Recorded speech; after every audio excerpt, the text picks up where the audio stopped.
Bonjour à tous. Je propose de lancer de suite cette 19e table ronde des 24 heures du climat qui est donc consacrée au renouvellement du parc automobile.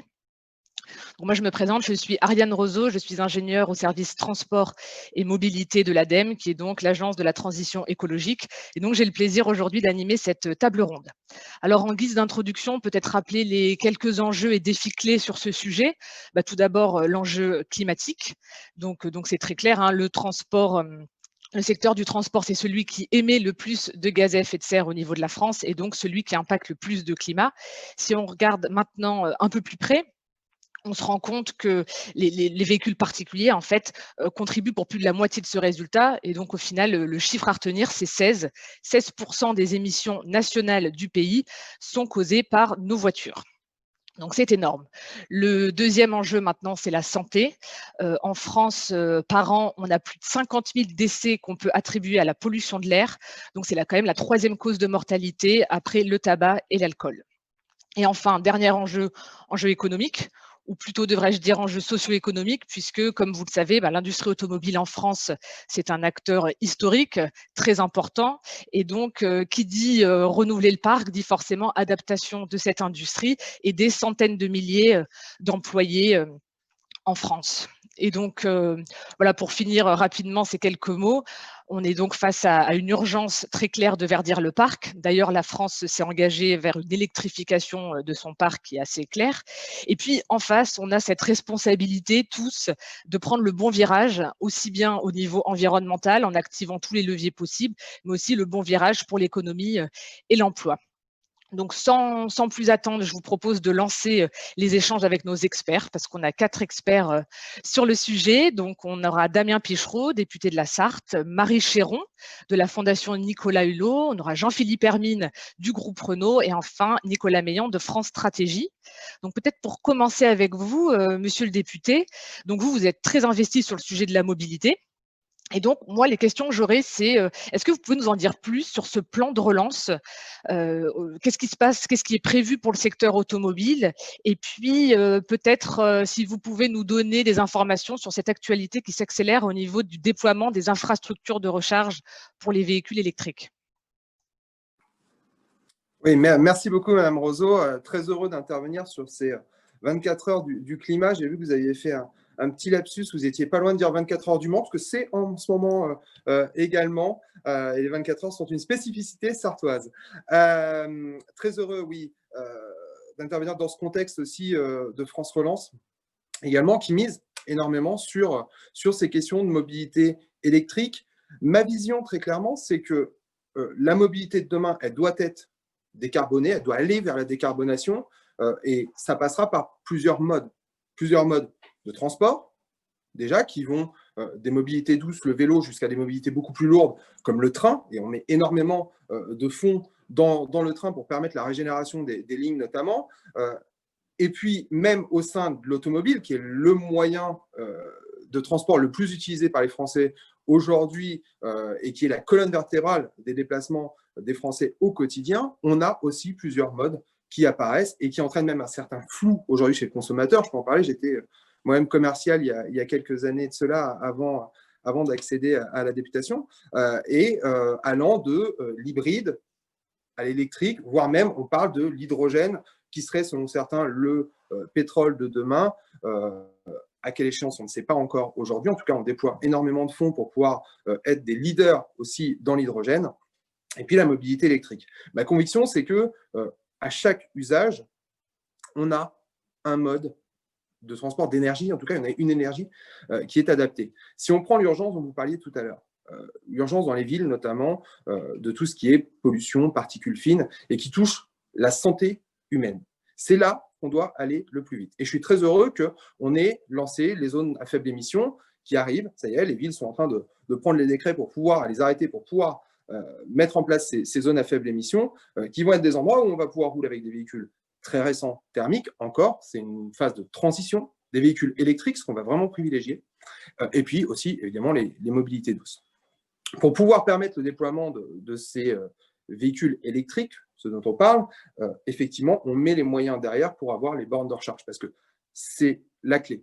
très clairement. Aujourd'hui, si on n'arrive pas à avoir un réseau de bornes de recharge qui soit efficace sur le territoire, nous n'arriverons pas à déployer les véhicules électriques. On a un objectif à 100 000 bornes de recharge, on met les fonds pour mettre ces 100 000, et l'idée, c'est de dire, on a eu des collectivités territoriales qui sont beaucoup investies ces dernières années, sincèrement, alors à des niveaux différents en fonction des départements. Je disais tout à l'heure que moi, étant sartois, malheureusement, on est un petit peu le parent pauvre. Et on a assez peu de bornes de recharge sur le territoire parce que c'est des choix politiques qui ont été faits. On a des collectivités qui l'ont fait très bien, on a des collectivités qui l'ont moins fait.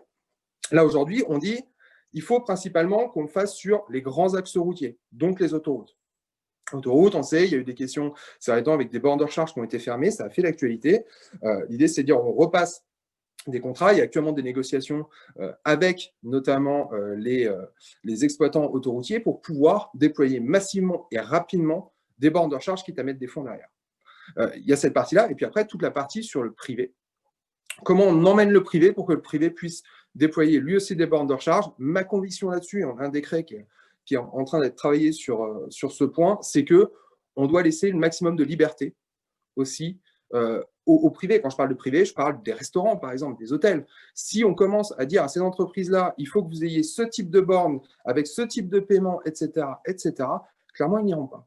Donc, on doit laisser un maximum de liberté pour qu'ils puissent offrir ce service. C'est vraiment le sens, pour moi, du décret qui doit arriver. Il est encore en discussion. On va sûrement rouvrir les débats pour pouvoir discuter là-dessus et faire en sorte qu'on ait un déploiement très rapide partout, parce que c'est comme ça qu'on arrivera à avoir, à mon goût, un maximum de véhicules électriques. Très bien, merci beaucoup pour ces premiers éléments. J'ai bien envie de donner la parole à Marie Chéron. Donc, Marie Chéron, vous êtes responsable mobilité à la Fondation Nicolas Hulot et votre organisme lance régulièrement des études ou donne des positions sur les mesures en place, ce qu'il faudrait faire. Et donc, moi, ma question, c'est forcément, selon vous, est-ce que voilà, tout ce qu'on propose en France, est-ce que c'est assez ambitieux? Ce plan de relance, est-ce qu'il est exhaustif? Est-ce qu'il y a des trous dans la raquette? Est-ce qu'il y a des points de vigilance? Voilà, qu'est-ce que vous en pensez, vous, à la Fondation Nicolas Hulot?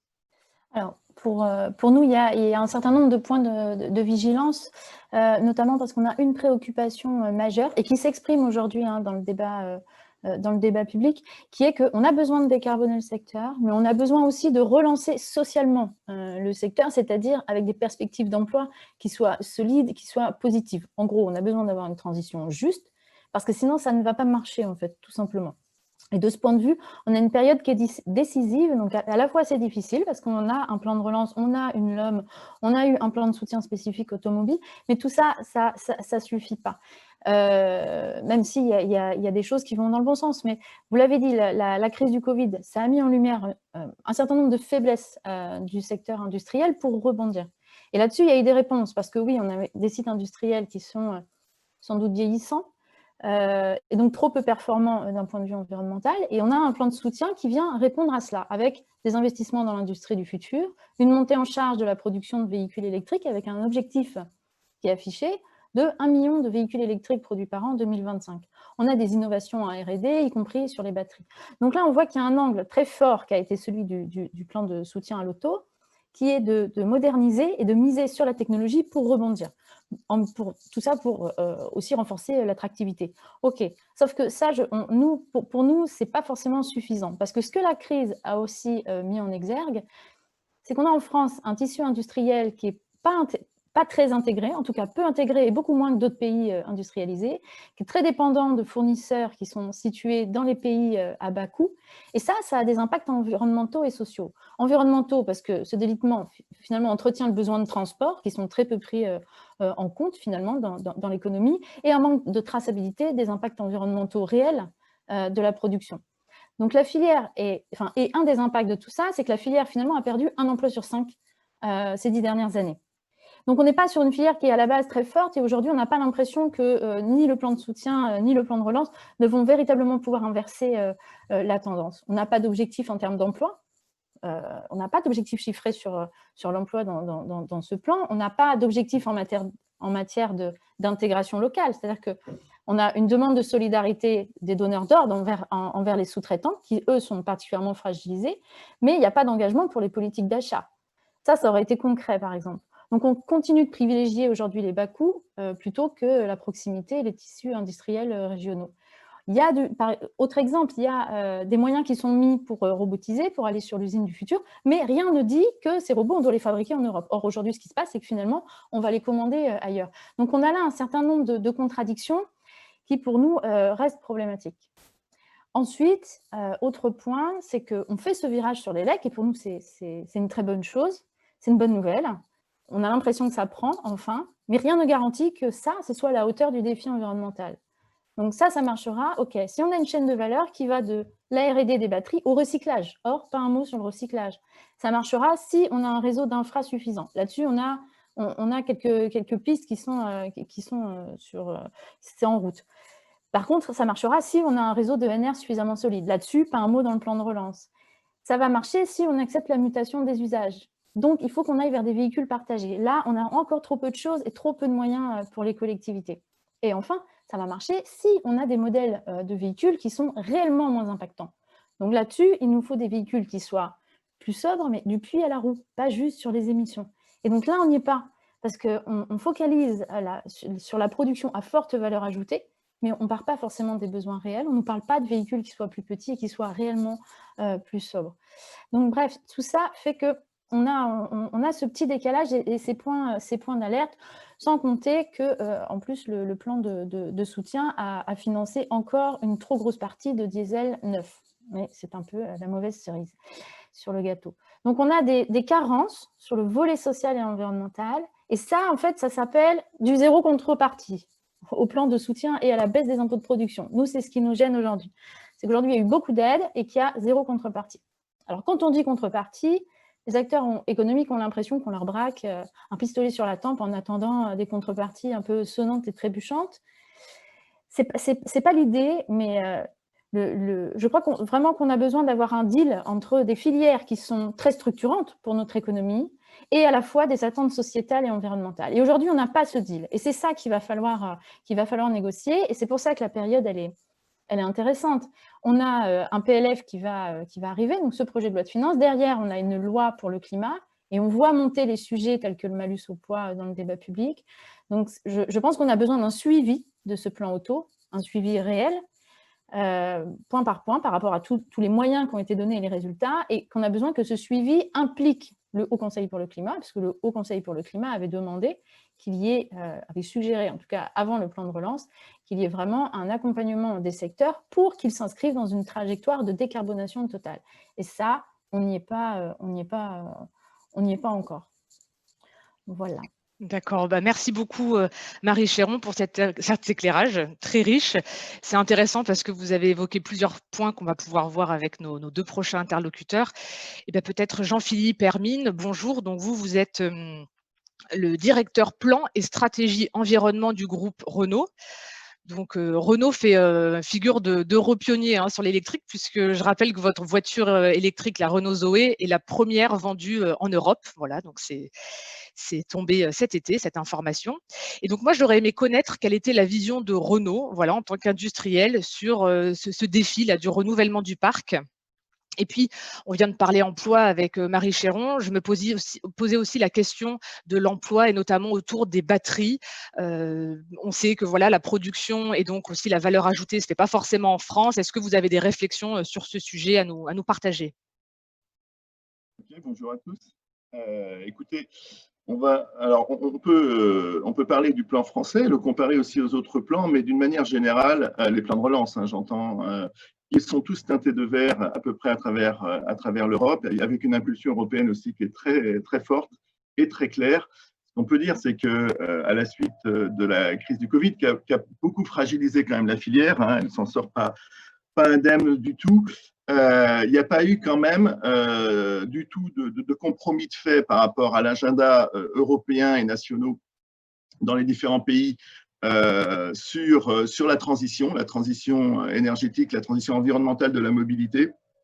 Et il y a même eu, à travers ces plans, quand même, toute une instrumentalisation qui est très positive pour la réaliser, justement, pour profiter de cet instant de crise, pour traiter un certain nombre de problèmes structurels, comme en parlait Marie, et dans le bon sens, et en s'appuyant vers, effectivement, les technologies d'avenir.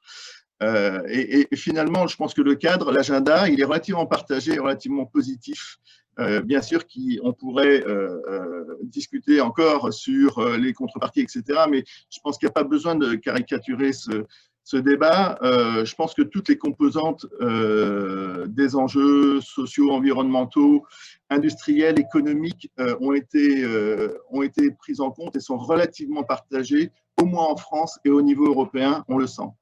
Alors maintenant, cette transition, elle ne démarre pas aujourd'hui à la faveur de la crise, puisque nous, Renault, on a lancé un programme, par exemple, d'électrification très fort il y a 8 ans maintenant, en avance de phase. Mais pourquoi? Parce que d'abord, l'urgence climatique est ce qu'elle est, c'est fondamental. Et donc, il faut agir maintenant. On ne va pas attendre des solutions de demain ou d'après-demain pour ça. Et on ne va pas contraindre toute la mobilité nécessairement dans des proportions qui seraient inacceptables socialement. Donc l'urgence, elle est là, mais la feuille de route aussi est très, très claire. Et en particulier au niveau européen, et ça c'est très structurant, très rassurant, parce qu'on peut développer une stratégie à l'intérieur d'une feuille de route qui est précise avec une visibilité long terme.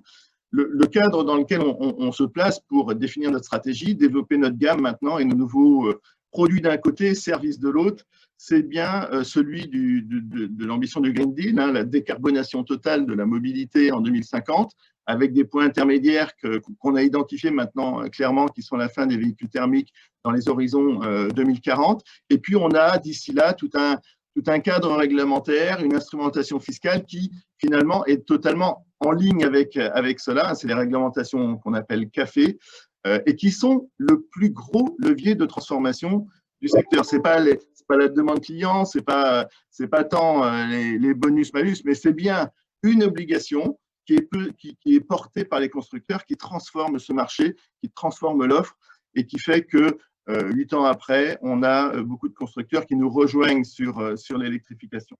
Parce que le caractère intéressant quand même de la mobilité véhicules particuliers ou transport de marchandises avec ce qu'on appelle les véhicules utilitaires, c'est qu'on a des solutions.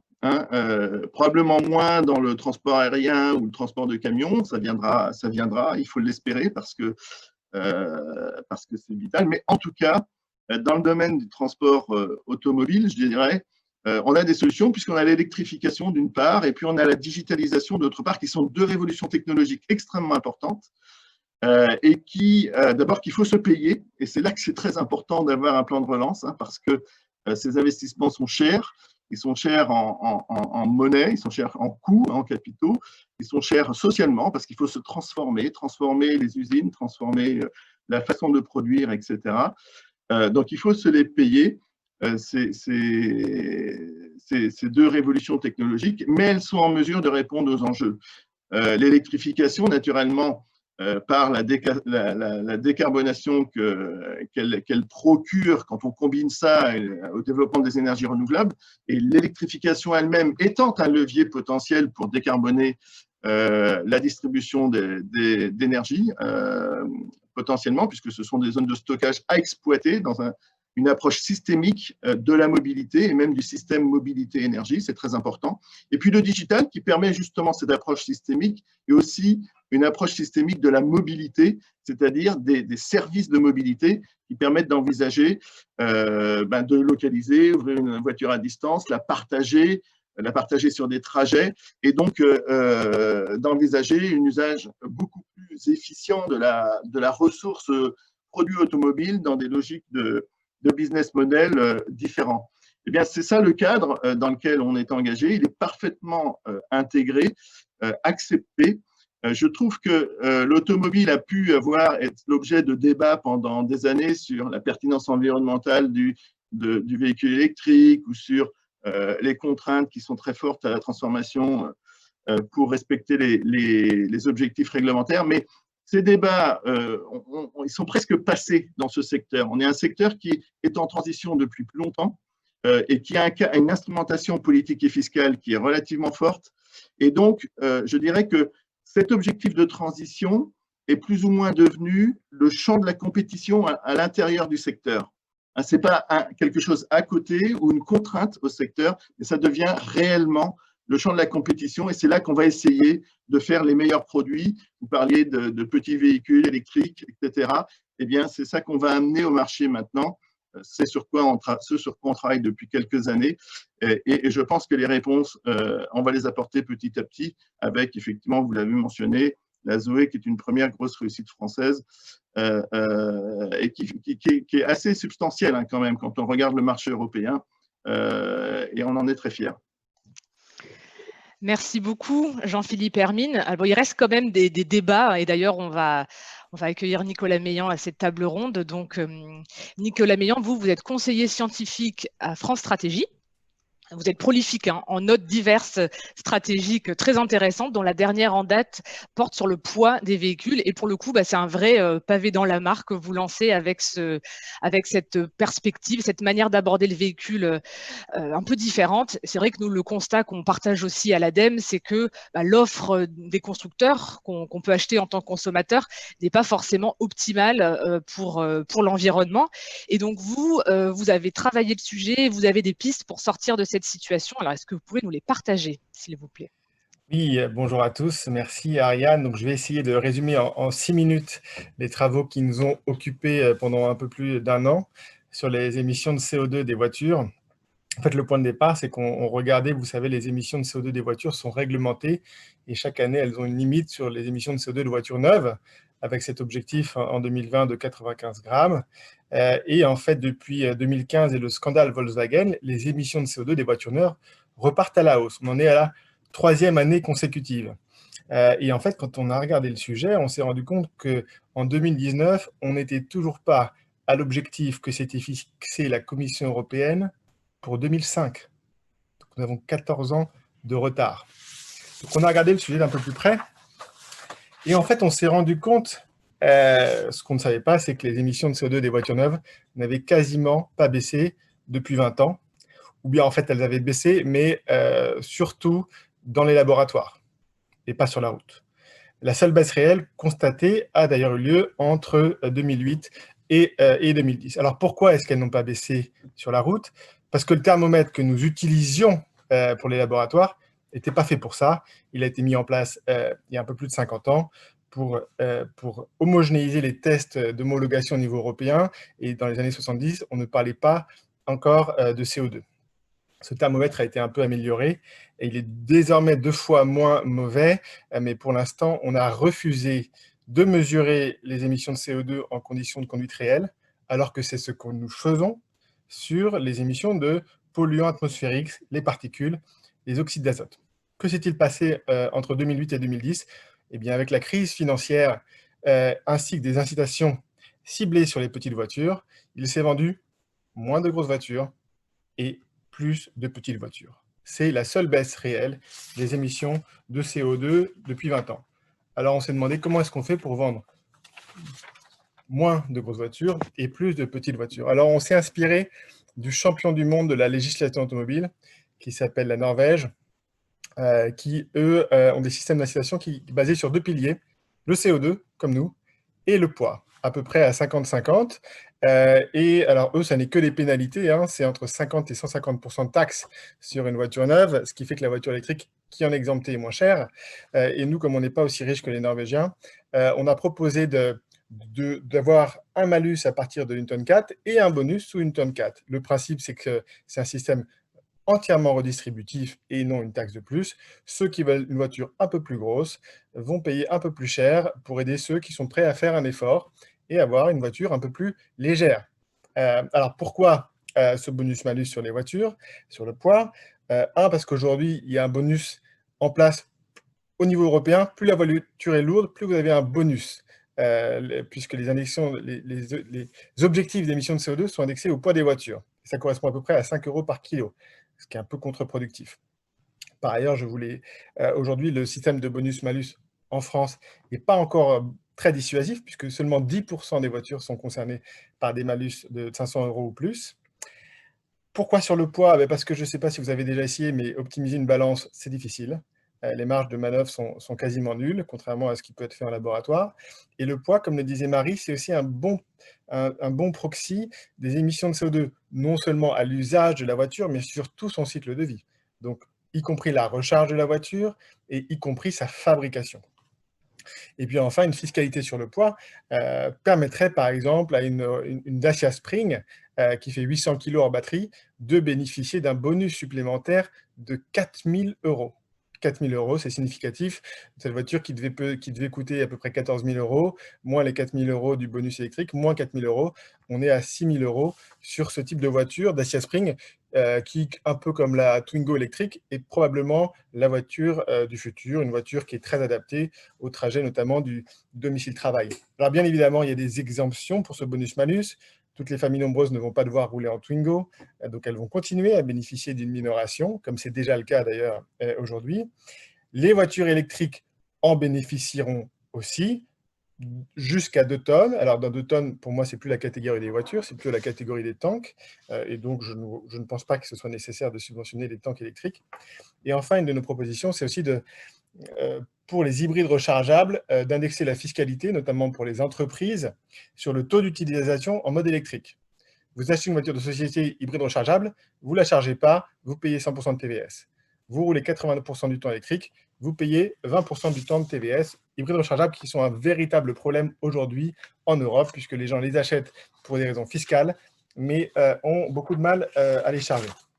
Une dernière proposition que nous avons mise sur la table, notamment sur la fabrication de la voiture, puisque l'usage, ça n'est qu'une partie de son empreinte carbone. Il faut aussi s'assurer que la fabrication de la voiture et de sa batterie ne soit pas faite avec de l'électricité au charbon, mais plutôt avec de l'électricité décarbonée. Alors, on a une excellente nouvelle aujourd'hui, puisqu'il y a l'entreprise chinoise Envision qui vient d'annoncer la construction d'une gigafactory en France, donc la première gigafactory française.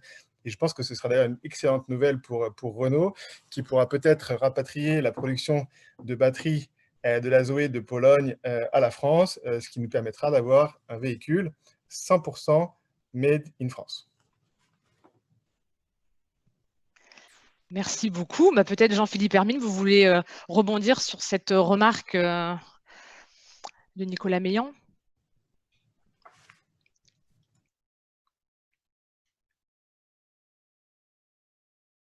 Désolé, je cherchais le micro. Écoutez, le débat qui est lancé par Nicolas Meillan avec brio, puisque ça a été repris par la Convention citoyenne, le débat avance sur la question de l'évolution du contexte fiscal pour tenir compte de la masse. C'est un débat qui est intéressant. C'est un débat qui est complexe aussi, parce que effectivement, il ne faut pas taxer les familles, il faut être juste là-dedans. On n'est pas nécessairement favorable à la question du bonus, parce que ça reviendrait éventuellement à mettre des bonus sur des véhicules thermiques. Donc tout ça, c'est un peu compliqué aussi, si ce sont des petits véhicules thermique et essence. Donc, et ça, on a aussi un débat sur la prime à la conversion et vers quoi elle doit être fléchée. Donc, ce sont des débats difficiles, il faut les poursuivre. Moi, je comprends bien l'idée que cette instrumentation fiscale aussi conduise à éduquer les gens sur ces enjeux. Petit à petit, il y a un aspect pédagogique pour travailler la segmentation, la taille des véhicules. C'est un enjeu important, c'est un enjeu qui nous est favorable à nous, industriels français, puisqu'on sait très bien faire des véhicules petites à moyenne. On sait faire aussi quelques belles grandes, mais on est très bien sur ce marché-là, donc c'est positif potentiellement. Mais je pense que ce qui est important aussi, c'est de bien doser ça. Il y a un effet signal qui est important par la proposition, qui, pour avoir un effet, doit être inscrit dans le temps, c'est-à-dire donner une visibilité sur la sévérisation ou l'importance que prendra ce critère dans le temps. Et c'est ça qu'il faut construire, parce que l'offre est longue à mettre en œuvre. Il y a un cycle de développement qui est important. Et donc, il faut partir assez haut et montrer une progression, qu'elle soit un peu figée. C'est ça qui est important pour pouvoir influer sur les décisions de développement de la gamme. Donc, on insiste un petit peu sur ce caractère-là également. Et puis, bien sûr, les familles nombreuses, les véhicules de transport, véhicules utilitaires qui sont transformés pour transporter des personnes dans les maisons de retraite, les centres de loisirs. Enfin, il y a beaucoup d'exemptions aussi à considérer. Bon, donc c'est un débat dans lequel on va participer. Il ne faut pas que ce soit non plus des taxes de trop. Il ne faut pas que ça remplace la taxe complètement sur le CO2 parce qu'elle est extrêmement saine.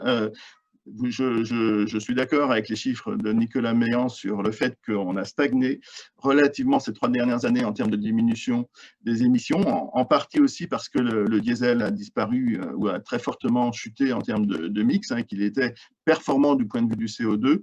Mais je sais parfaitement que si on avait la discussion dans les 3 ans qui viennent, on va voir un gap de progrès qui va être très, très significatif, étant donné que se met en œuvre cette réglementation café dont vous avez parlé, Nicolas. Quant à la remarque sur les batteries, eh bien, effectivement, c'est une bonne chose que des investisseurs s'implantent en Europe, s'implantent en France. Ça permettra de réduire la dépendance, effectivement, aux acteurs asiatiques en matière de production de batteries. Il faut que ça s'accompagne justement d'un accompagnement par les pouvoirs publics, je pense, qui vont aider cette filière comme ils vont aider la filière hydrogène. Et c'est aussi une source intéressante de positionnement français et européen.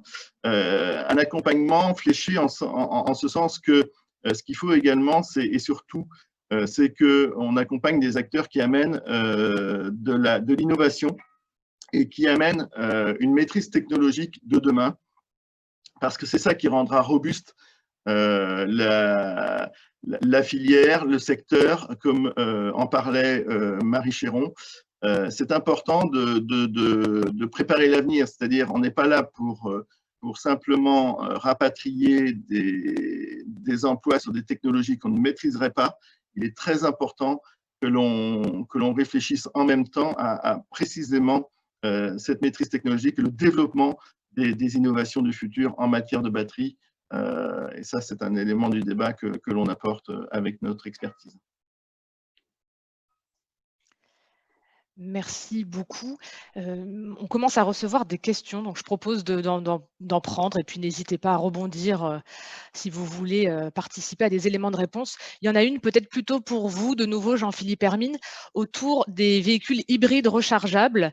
C'est vrai qu'on se rend compte que l'offre, c'est quand même des gros véhicules assez onéreux. Est-ce que, alors vous nous avez dit que c'était très long de mettre en place des nouveaux véhicules sur le marché, mais est-ce que dans les tuyaux, vous auriez ces véhicules plus petits qui seraient hybrides rechargeables?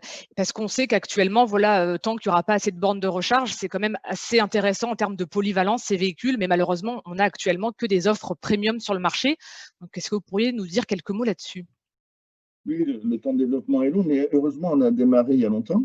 Et donc, on amène cette année une offre d'hybride rechargeable sur un Capture, qui est un véhicule plutôt moyen, petit à moyen, par rapport à ces véhicules que vous évoquez, les gros véhicules premium des marques allemandes, scandinaves, etc. Donc, un Capture hybride rechargeable, je pense que ça sera le véhicule parmi les plus petits. On aura aussi une Mégane Break hybride rechargeable qui va arriver sur le marché. Ce sont des technologies qu'on a développées justement avec des innovations spécifiques Renault, totalement maîtrisées et qui vont apporter des surplus de performance par rapport à ce qu'il y avait précédemment sur le marché. Donc, on est très confiant sur cette offre.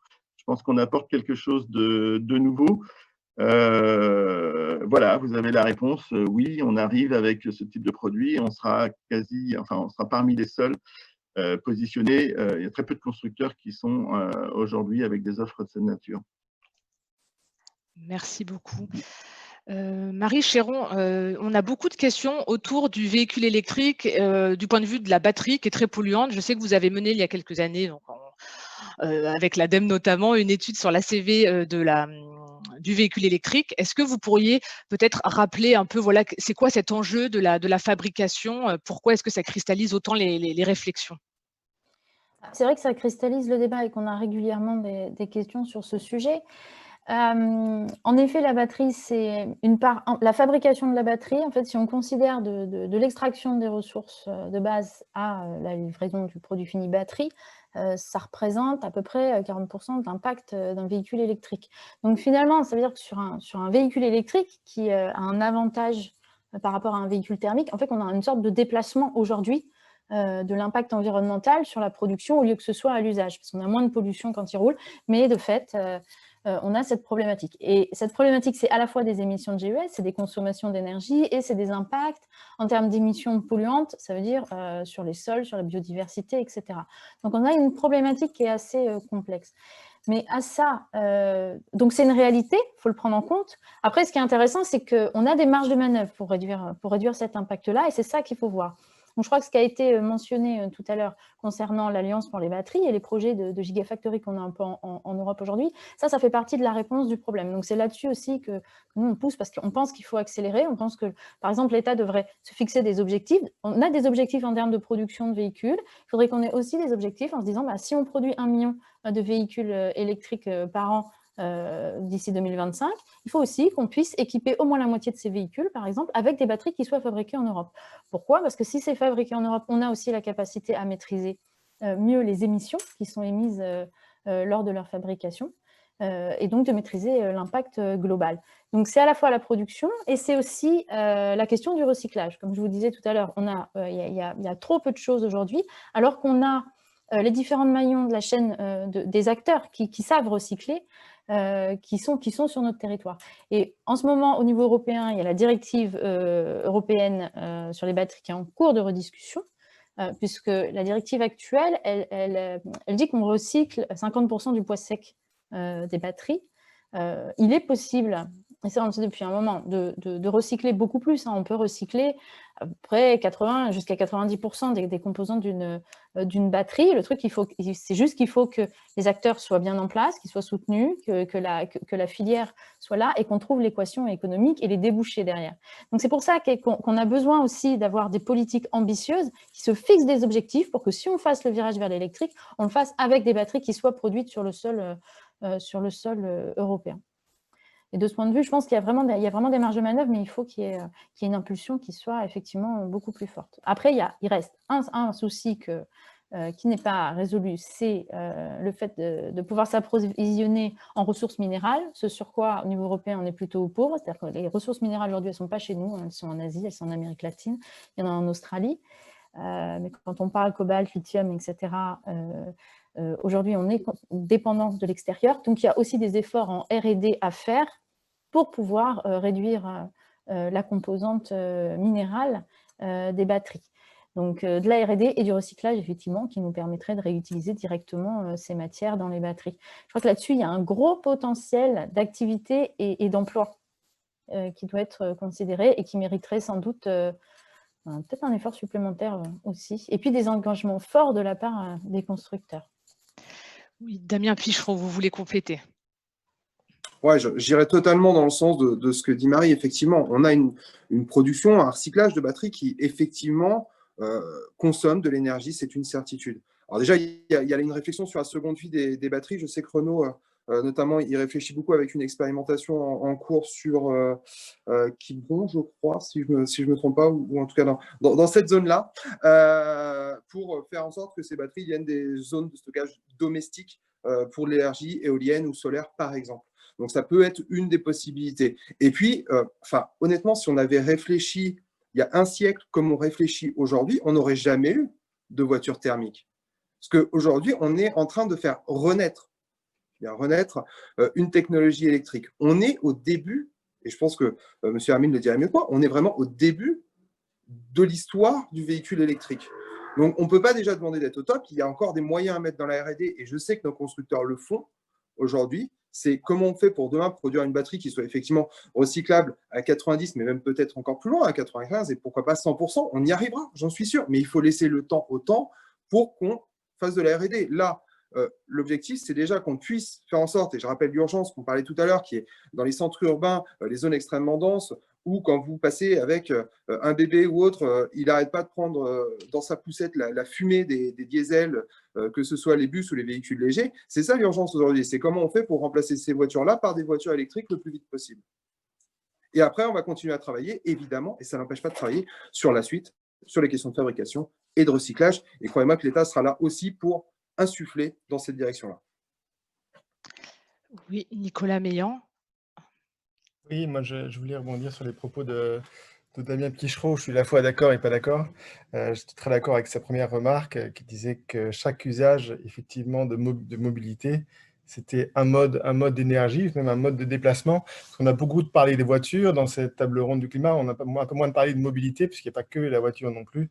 Et donc, je voulais rappeler quelques principes, notamment, je pense, depuis 25 ans, la voiture, c'est ce qu'on utilise pour se déplacer, ça n'a pas bougé d'un iota. Je crois qu'aujourd'hui, grâce aux grèves, grâce au coronavirus, justement, dans les villes, si on pouvait remplacer les voitures diesel par des vélos, je pense que ce serait peut-être mieux que par des voitures électriques. Et je pense que la priorité aujourd'hui en ville, c'est bien effectivement d'électrifier tous les transports à part les voitures, puisque les voitures, à moyen terme, sont amenées à disparaître des villes. Donc, effectivement, les bus, les Uber, les scooters, qui sont un très, très gros sujet, les vélos, les camions, tout ce genre de choses. Et je pense que le vrai débat qu'on n'a pas eu pour l'instant, c'est quelle voiture électrique pour demain. La voiture, elle va servir aux gens qui n'ont pas le choix. Et il y en a beaucoup en France qui n'ont pas le choix de prendre leur voiture. Ils ne font pas ça par plaisir le matin. Eh bien, ces gens-là, c'est des gens qui habitent en périurbain, en rural, qui n'ont pas accès au transport en commun. Et donc, la voiture de demain, il faut la construire pour eux. Et pour moi, cette voiture-là, elle est déjà construite par Renault. Il faut reconnaître qu'ils sont sur ces segments des petites voitures électriques, que ce soit la Zoé, que ce soit la Renault Twingo électrique, la Dacia Spring demain, ou encore même le Captur hybride rechargeable, qui est le plus petit hybride rechargeable du marché. Ces gens-là, ils ont besoin d'une voiture, et pour moi, elle doit être petite, pour le domicile-travail, et elle doit être aussi remplie. Donc, il y a un autre sujet qui s'appelle le covoiturage, qu'il faut densifier, puisque 90% des trajets, c'est une personne à bord, donc il y a quand même un peu de marge de manœuvre. Et donc, c'est pour ça que nous, dans notre proposition, et je rejoins Jean-Philippe et Amine, mettre un bonus sur les petites voitures thermiques, ça ne va pas être possible, et en plus, on ne les produit plus chez nous. Donc, ce serait 2 fois contre-productif. Mais nous, ce qu'on propose, et je pense qu'il faudra avoir une discussion avec toute la filière, c'est de mettre un malus que sur le thermique et un bonus que sur l'électrique. Et mettre les conditions en place pour produire ces petites voitures électriques et, si possible, en Europe. Alors, pourquoi pas en France, puisqu'il paraît qu'on a une électricité décarbonée, mais la voiture de demain, c'est cette voiture-là, c'est la petite voiture électrique, et donc on doit mettre tout en place pour pouvoir la produire, peut-être avec une batterie qui n'aura plus de nickel, qui n'aura plus de cobalt, parce qu'elle n'en aura pas besoin. Elle aura une batterie plus petite. Il me semble que la Dacia Spring, par exemple, a une batterie lithium fer phosphate, donc pas de cobalt, pas de nickel. Et donc, c'est ça sur lesquels on doit tous s'accorder. Alors, pour les constructeurs, c'est une période qui est difficile. Donc, certains d'entre eux vont passer par la phase SUV électrique, peut-être, qui est toujours mieux qu'un SUV thermique, sans doute. C'est comme mais ce qu'il faut viser à terme, le point d'arrivée, c'est la petite voiture électrique. Et il faut mettre, je suis d'accord avec Jean-Philippe Hermine, une vision, des jalons sur 10 ans, parce que ça ne se fait pas en un jour, pour que les constructeurs puissent s'organiser et puissent développer ces véhicules de demain.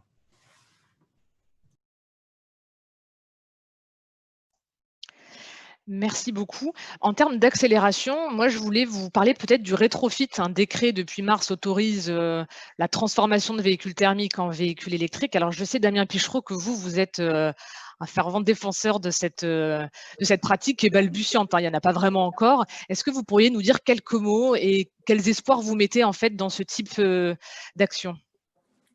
Oui, comme vous l'avez dit, c'est balbutiant. On est pareil au début de l'histoire. Et puis, encore une fois, c'est une chose en plus. Ça ne va pas remplacer aujourd'hui nos constructeurs. Nos constructeurs ne disparaîtront pas à cause du rétrofit. Il y a plusieurs types de rétrofit déjà qui existent. Il y en a un sur le deux roues et qui peut servir pour les scooters. Comme a dit M. Mélian tout à l'heure, il y a un sujet. Il y en a un sur les véhicules lourds qui peut nous permettre assez rapidement de convertir des flottes, notamment de bus ou de camions, vers justement l'électrique pour les véhicules qui font de la livraison urbaine ou pour des véhicules qui font du transport de personnes massifiés, donc type bus par exemple. On a une autre petite partie qui est un marché de niche, qui est le rétrofit sur le véhicule de collection. Et puis enfin, on a le rétrofit sur les véhicules populaires, celui dont on entend beaucoup parler, et un de ceux qu'on a prévu par la loi.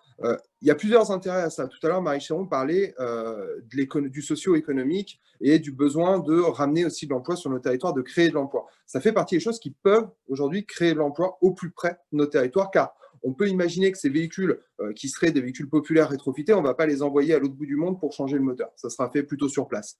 Donc, on va plutôt créer de l'emploi sur place. Déjà, c'est un bon point. Deuxièmement, d'un point de vue écologique, on est sur des véhicules qui, utilisent des plus petites batteries en général, ils ont moins d'autonomie, ils ont des plus petites batteries. On évite la construction de nouveaux véhicules sans moteur, mais de nouveaux véhicules quand même. Donc en termes d'économie circulaire, ça va, c'est quand même bien mieux, à mes yeux en tout cas. Et donc, d'un point de vue écologique, ça trouve son sens. Est-ce qu'il y a un sens sur le marché? Ça, c'est le marché qui le décidera.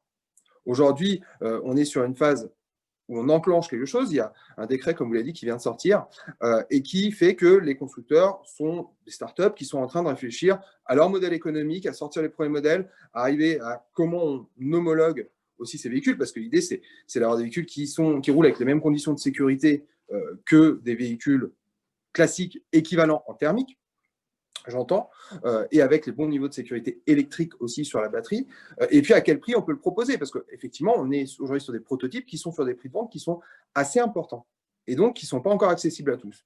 L'idée, c'est de dire quel est l'acteur qui aujourd'hui pourra arriver sur le marché et proposer un véhicule qui fera que, enfin un kit, qui permettra que chez des monteurs et des installateurs spécialisés, vous puissiez changer le moteur de votre Renault, de votre Peugeot, Citroën ou quelque marque que ce soit, par un moteur électrique, et ainsi garder la carrosserie, simplement changer le moteur. Et peut-être que cet acteur, ça pourrait même être un grand constructeur. Pourquoi pas? Pourquoi pas? Moi, je ne suis pas fermé à cela. Merci pour cette piste et puis votre engagement sur le sujet. Pour information, l'ADEME, on travaille aussi le rétrofit avec une étude qui va nous donner des résultats prochainement. Peut-être une dernière question que je trouve intéressante qui vient d'arriver dans le chat, c'est peut-être pour remonter un petit peu et pas se concentrer que sur la techno. Comme le disait Nicolas Meillan, c'est vrai que par exemple le covoiturage, si on met 2 fois plus de monde dans les voitures, forcément déjà on diminue par 2 les gaz à effet de serre. Et donc dans le même esprit, il y a une question que je trouve intéressante, c'est qu'est-ce que vous pensez des voies dédiées au covoiturage et au transport collectif comme c'est fait au Canada? Est-ce que ça pourrait arriver en France prochainement? Je vais peut-être laisser Marie compléter, elle connaît bien le sujet, mais on attend ça depuis 50 ans en fait. Ça fait 50 ans que ça existe aux États-Unis, ça fait 50 ans que ça marche, parce que le covoiturage, c'est une contrainte. De prendre quelqu'un dans sa voiture, on n'est plus tout seul, on ne peut plus écouter sa musique. Donc cette contrainte, elle doit être compensée. Et les sommes en jeu sont assez limitées.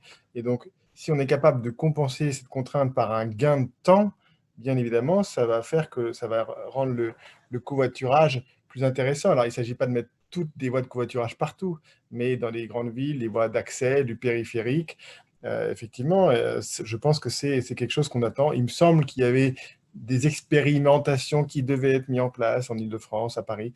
Je ne sais pas ce que ça donne, mais c'est ce qu'on attend désespérément, oui. D'autant plus que c'est facilité par la loi d'orientation des mobilités. Donc, et le contexte s'y prête particulièrement puisqu'on a un regain actuel de l'usage de la voiture individuelle, y compris dans les villes, et donc des problèmes de saturation et de pollution qui vont avec, et que les collectivités ont tout intérêt à se saisir de ce sujet. Mais c'est effectivement le cas dans un certain nombre d'agglos. Il y a une très bonne nouvelle sur le covoiturage, c'est que les collectivités locales sont en train de se rendre compte du potentiel de cette chose-là, notamment dans les zones les moins denses, rurales, périurbains, parce que c'est parfaitement complémentaire avec le réseau de transport en commun existant. C'est beaucoup moins cher que de développer des nouvelles lignes de bus, de développer des nouveaux tramways. Et donc ça, c'est quand même la bonne nouvelle. Ça va prendre un tout petit peu de temps. On a quelques champions français sur le covoiturage. On a des sociétés comme Ecov, comme Klaxit. Et là, c'est là où on a un vrai gisement. Et quand vous covoiturez sur le domicile-travail, vous n'avez pas d'effet rebond, parce que le pire ennemi de la transition énergétique, c'est l'effet rebond. C'est-à-dire que je consomme moins, je roule plus, et donc à la fin, ça revient au même. C'est ce qui se passe avec Blablacar. Le gain CO2 Blablacar est quasi limité, sinon nul. Mais par contre, quand vous allez au travail, si au lieu de prendre 2 voitures, vous n'en prenez qu'une seule, vous divisez tout par 2, il n'y a pas d'effet rebond. Je partage tout à fait, si je puis me permettre de rajouter. C'est vrai que et les Français aussi ont montré qu'ils l'attendaient. Quand on voit les dernières élections municipales, parce que c'est vraiment la compétence là, des maires, ça fait partie des choses qu'ils attendent. Et moi, j'attends aussi des élus nouvellement élus, c'est le cas, dans les grandes villes notamment, et qui se revendiquent écologistes, qui s'intéressent de très près à ces questions, qui prennent des engagements rapides sur ces questions, car je pense que les Français les attendent bien plus là-dessus, plutôt que sur le fait d'enlever des sapins de Noël ou d'interdire l'arrivée du Tour de France. Merci à tous. On est sur la fin de cette table ronde. Est-ce que vous auriez un message clé, quelque chose à dire avant de fermer cette table ronde? S'il y avait une phrase, je ne sais pas. Bah, moi, si j'avais une phrase, je suggérerais aux gens, si c'est possible et qu'ils habitent à moins de 10 km de leur travail, d'essayer un jour d'y aller en vélo. Ils seraient assez surpris de la vitesse que ça prend. Alors, et de préférence avec un vélo électrique. Ça leur permettra d'arriver au sec au travail, contrairement au métro où généralement on peut avoir des petites poussées de chaleur, bouffées de chaleur. Merci. Et surtout d'être pragmatique. En fait, je pense qu'on est tous d'accord, c'est qu'il ne faut pas être dogmatique. C'est qu'il y a différentes énergies qui sont là, il y a différents modes de transport qui sont là, effectivement. Le vélo, la marche, tout simplement. Quand on n'est pas loin de son travail, quand on a besoin d'aller faire les courses ou autre, on peut utiliser la marche, tout simplement. Et il faut être vraiment pragmatique et se dire que, voilà, à chaque usage, on a un mode de déplacement qui est là et qui permet d'être meilleur souvent pour notre santé, meilleur pour la planète et meilleur pour le portefeuille. Donc, on est toujours gagnant. Oui, je me permettrai juste de rebondir sur cette dernière remarque. Effectivement, on a souvent tendance à présenter la transition écologique dans les transports comme une nouvelle contrainte. Je crois qu'au contraire, il y a énormément d'opportunités et la période actuelle nous le montre. C'est qu'on a voulu, au début, quand on parlait de mettre en place des pistes cyclables, on nous prenait pour des hippies ou des dictateurs. Aujourd'hui, on voit bien que c'est aussi des choses qui permettent de libérer complètement la circulation, de se faire du bien. Aujourd'hui, quand on voit des enfants qui se déplacent à vélo, on trouve ça fantastique, en pleine ville, alors que ça semblait impensable. C'est pareil pour l'électrique. Il y a tous ceux qui sont passés à la voiture électrique nous disent qu'ils ne reviendraient pas en arrière. Je crois que tous les aspects de la transition sur les transports, finalement, on arrive à des bénéfices. Et donc, il faut y aller, à fond et accélérer. Merci beaucoup, c'est plein d'optimisme. Peut-être Jean-Philippe, du coup, vous aurez le mot de la fin et après. D'abord, Marie a parfaitement raison, c'est plein d'opportunités. Et je crois que ce qui est important, c'est de prendre la mesure de ce qui est en jeu. Ce n'est pas juste remplacer le parc, c'est transformer la totalité de l'écosystème mobilité. On en a parlé aujourd'hui finalement. Il y a la technologie qui apporte des solutions.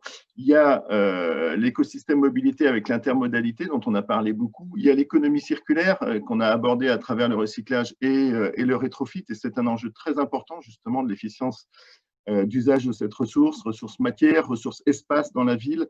Et c'est tout ça qui est en jeu. Donc, c'est à la fois vraiment enthousiasmant pour le secteur. C'est en même temps un défi qui est gigantesque. Et il faut faire tout cela avec pragmatisme, comme ça a été dit, et être juste, parce qu'il y a des enjeux sociaux pour les usagers, des enjeux sociaux pour toute la filière industrielle et les employés. Donc, tout ça ne peut se faire que dans un dialogue. Et je pense que là, vous créez les conditions de ce dialogue. Donc, c'est parfait. Continuons comme ça. Merci beaucoup à tous les quatre. J'ai trouvé cette table ronde, moi, très riche. C'est un sujet complexe, mais pour le coup passionnant. Donc, merci encore pour votre participation. Merci aussi aux personnes derrière les écrans pour votre attention, pour vos questions. Et puis, il me reste à annoncer la table ronde de la 20e heure qui porte sur le secteur ferroviaire et qui s'intitule « Train, comment se régénérer ». Merci beaucoup.